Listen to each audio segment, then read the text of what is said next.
Sarap.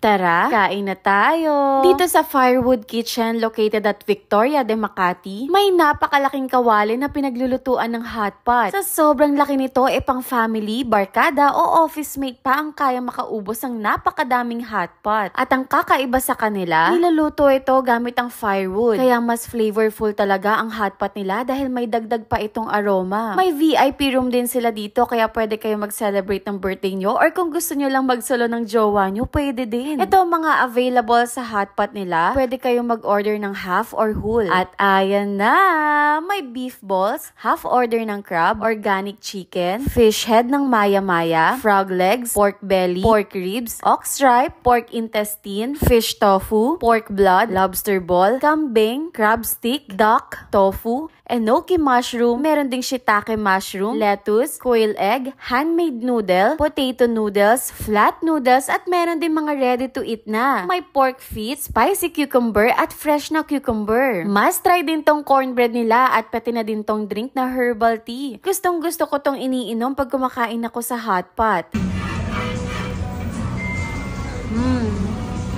Sarap. Sarap, nakaka-refresh, tas manghang.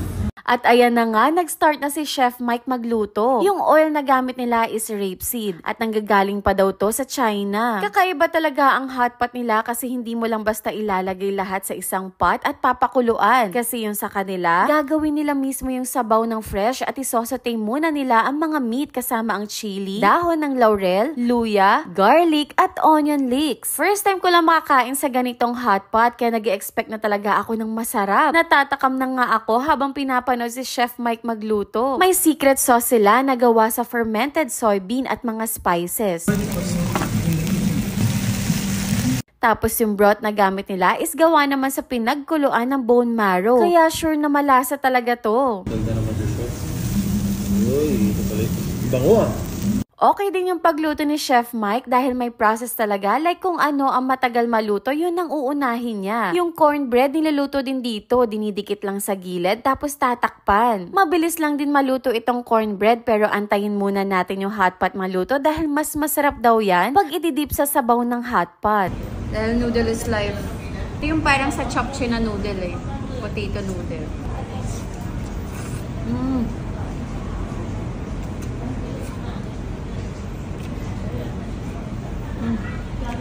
Manghang siya.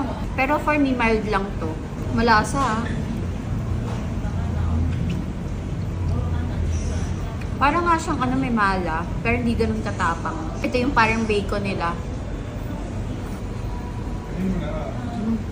Lambot.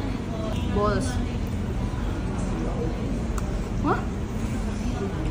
May laman sa loob. Buti kinagat ko lang to guys kasi mayroon siyang laman sa loob oh. Sabi ko ano yung pumutok. Ulit. Ang sarap. Enoki mushroom. Ang sarap ng hotpot nila dito.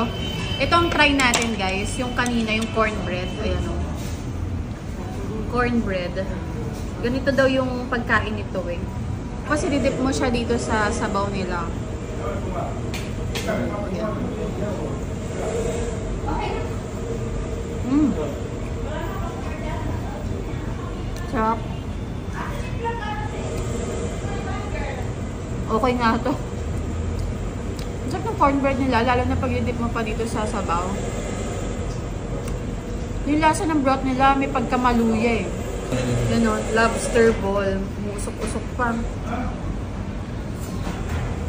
Oh. Top.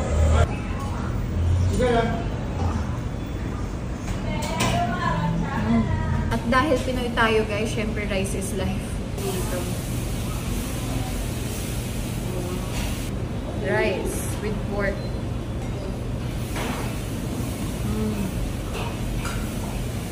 Top.